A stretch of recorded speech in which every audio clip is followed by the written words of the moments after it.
Hey everyone, Ruben here, Kinder Dog PDX, and this here is our question of the day number 14, and here we go. Hi, currently I have a really energetic 4-month-old puppy. We have been taking classes at a big box store, and they have been really disappointing. My friend is part of the IACP and recommended that I check with this organization to find a trainer. My areas of concern are reinforcing crate training, potty training, greeting people nicely, walking well on and off leash, and place command. Okay, so great, just kind of initial question here for a new puppy. Not to discount the training at a big box store. Typically they would use, depending on where you're going, but typically most places do a lot of this, just purely positive training, which is good. It's really good for teaching the behaviors that we want, but there is a downside when it comes to teaching the behaviors that we don't want. Like for example, jumping up on people. That can be a really tough one to solve just using reinforcement. There's a whole thing with that, with timing and just being careful on what you actually are reinforcing, but we're not going to get into that here.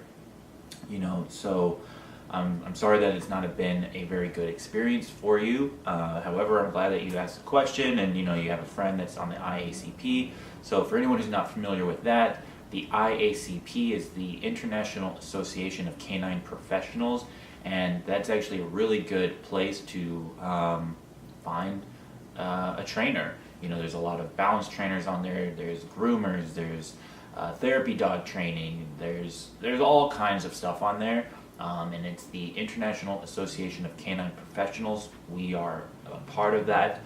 We've been a part of that for almost 5 years.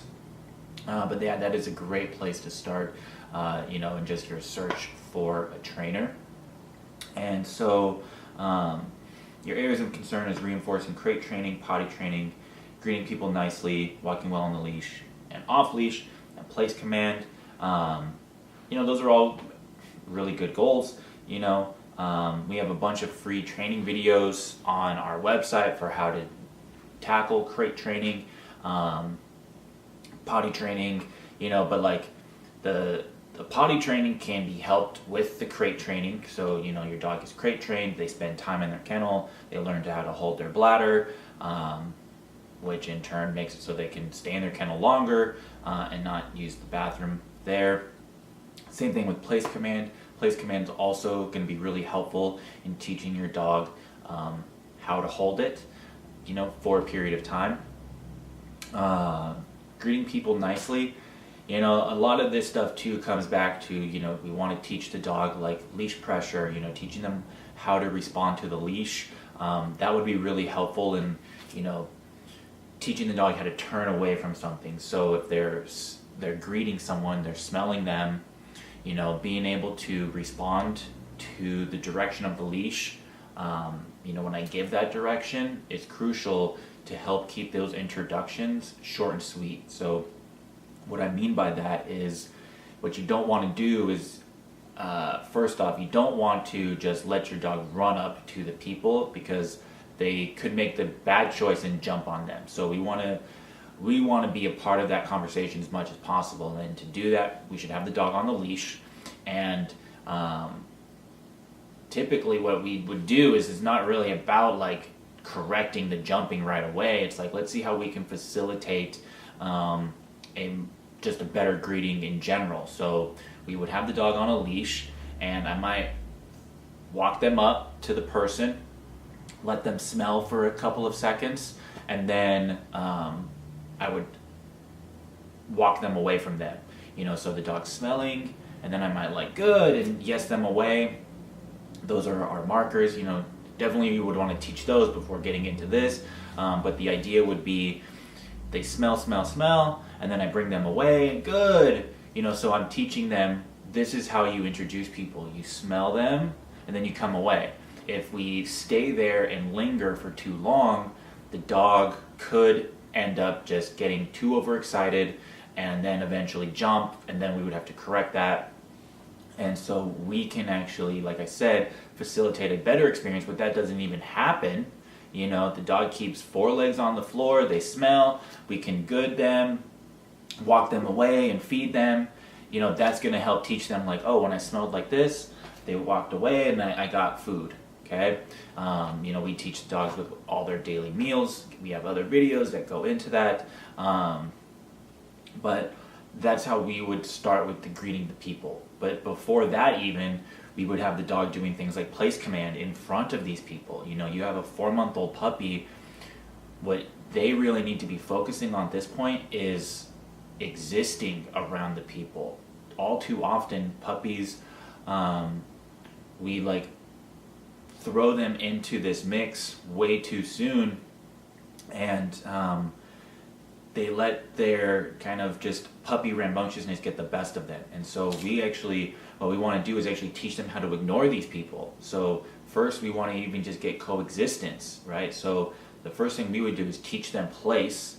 If we had guests coming over, I would have the dog on place, wait for them to settle down, and then maybe not, I allow them to go and meet these people, right?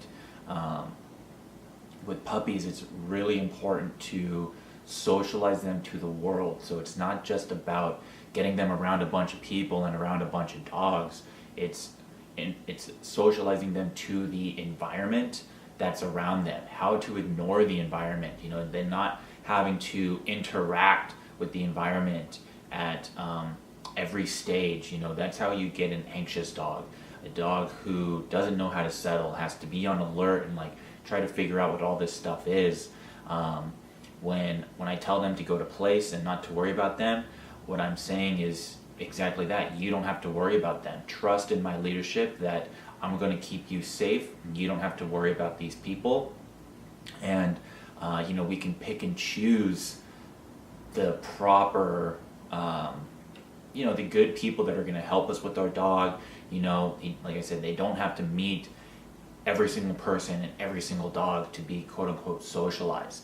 You know, typically what happens when we get dogs in all the time who have done that, where they play with every single dog they see and they interact with every person they see, and now they're leash reactive because, or leash frustrated because they can't go say hi to the dog that's across the street.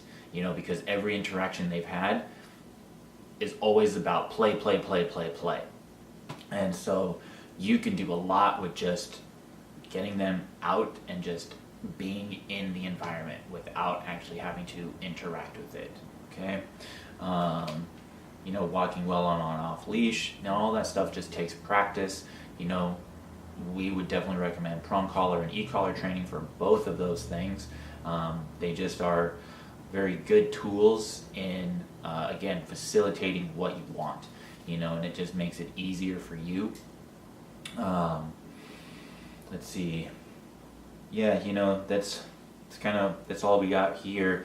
You know, just like with everything, we want to start at the basics. So it starts off with teaching the dog the markers, you know, good, yes, no, teaching them what they should be doing, and then following up with teaching them what they shouldn't be doing. You know, and then it's just also figuring out the lifestyle. You know, we have to watch, what does our affection look like? What are we doing to the dog that could possibly be reinforcing the things that we don't want? You know, so as much as it is like teaching him behaviors and teaching him things that we want him to do, we also have to check in with ourselves and be really attuned to how we are also affecting the dog. Okay, we have a bunch of videos on our YouTube page, Instagram, Facebook, that, you know, definitely go into these things. So I would definitely recommend checking those out.